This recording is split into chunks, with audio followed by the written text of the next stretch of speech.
Oke, bismillahirrahmanirrahim. Assalamualaikum warahmatullahi wabarakatuh. Selamat pagi semuanya. Bagaimana kabarnya hari ini?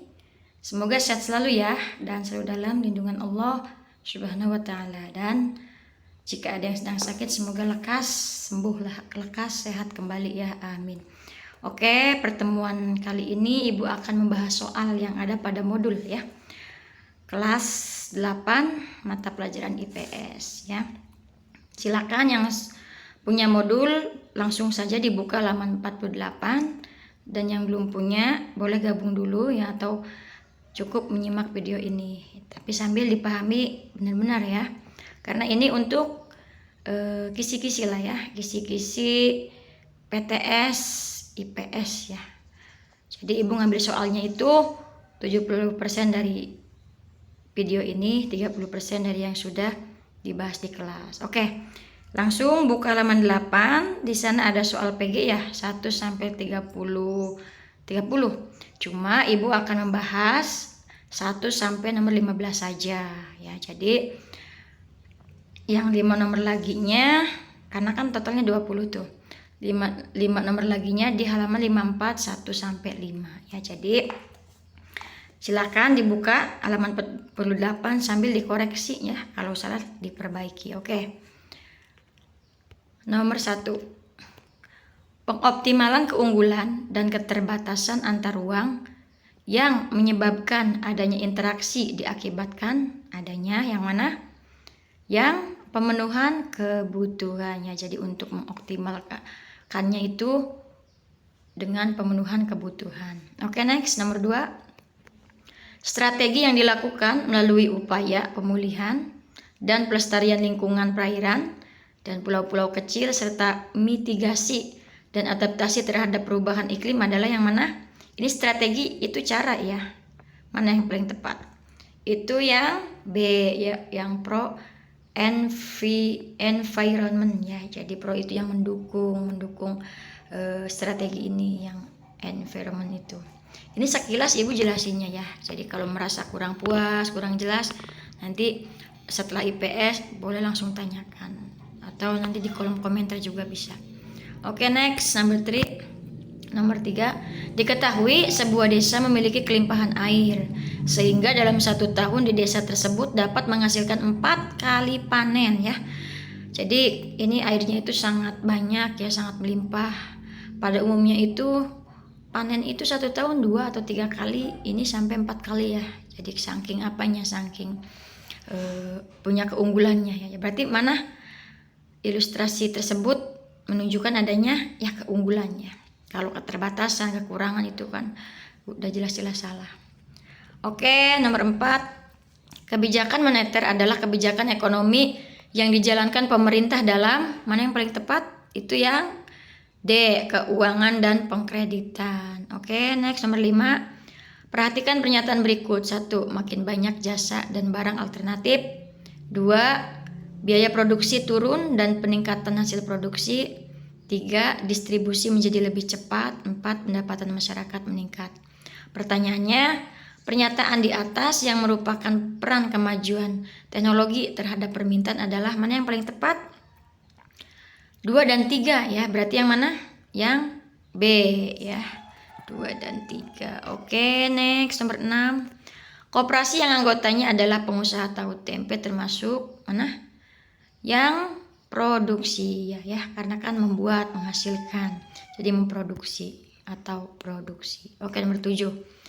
Perhatikan pernyataan berikut. 1. Kemajuan ekonomi dalam bidang kedokteran mampu menjadikan bidang kedokteran sebagai komoditif. 2.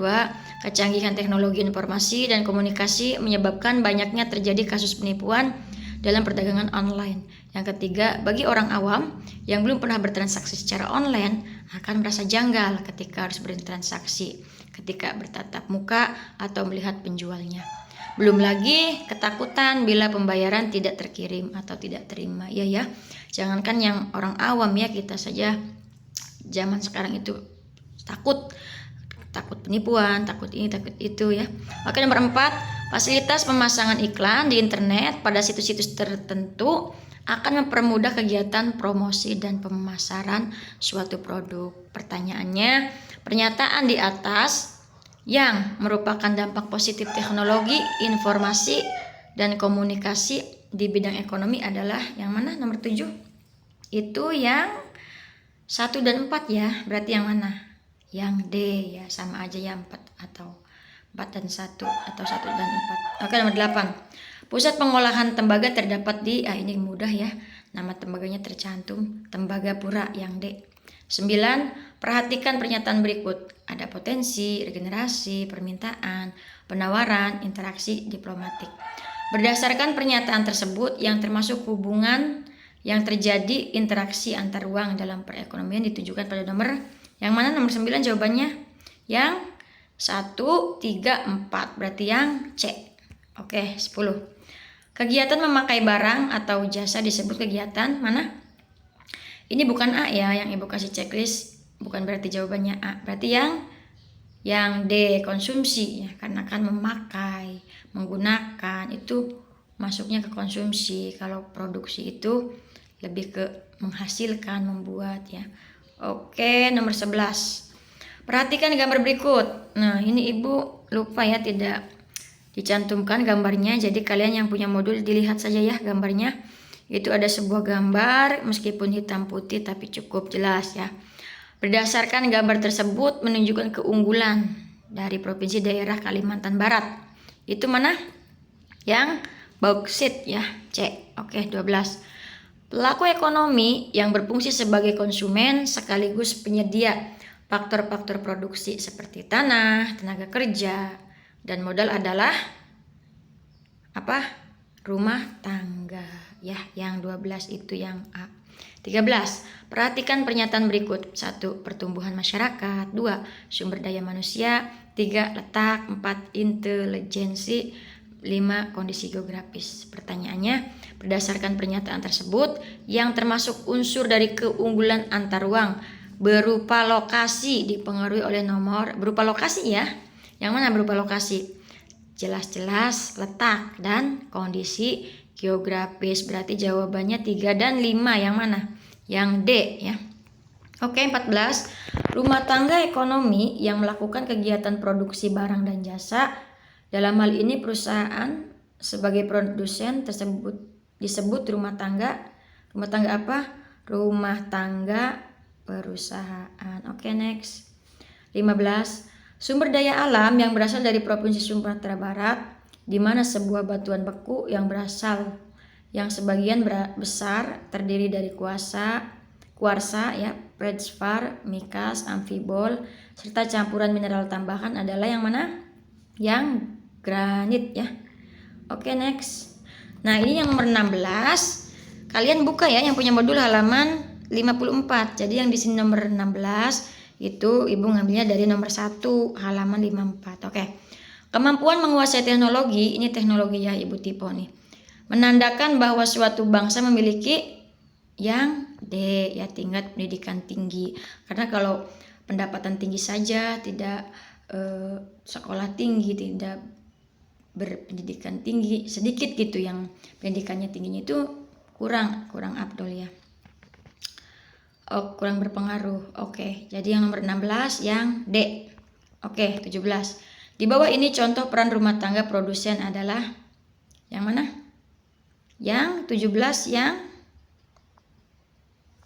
D ya. Oh, yang D. Di sini kan nomor 2. Berarti yang B ya. Yang B, dibukanya usaha berbasis UKM atau UMKM dampak dari pandemi ya, karena adanya corona. Jadi dibuka usaha tapi usahanya itu yang berbasis UKM atau UMKM ya. Kalau misalkan kurang jelas apa sih UKM atau UMKM, itu bisa nanti ya ditanyakan di kelas atau di kolom komentar juga bisa, yang kurang paham tanyakan. Karena Ibu ini sekilas-sekilas saja. Oke, 18. Rumah tangga keluarga yang melakukan kegiatan ekonomi sehari-hari memiliki faktor produksi. Pemilik faktor produksi alam akan memperoleh imbalan berupa apa imbalannya? Itu imbalannya masih berupa sewa ya. Oke, next 19. Berarti kalau yang di modul itu nomor berapa tuh? Nomor 4 ya. Bentuk kerjasama, perdagangan dan ekonomi yang disepakati oleh negara ASEAN dinamakan, ini sudah dipelajari ya waktu semester 1, sangat mudah ini bentuk-bentuk kerjasama, perdagangan dan ekonomi ya. Berarti yang mana? Yang AFTA ya. Oke, next 20.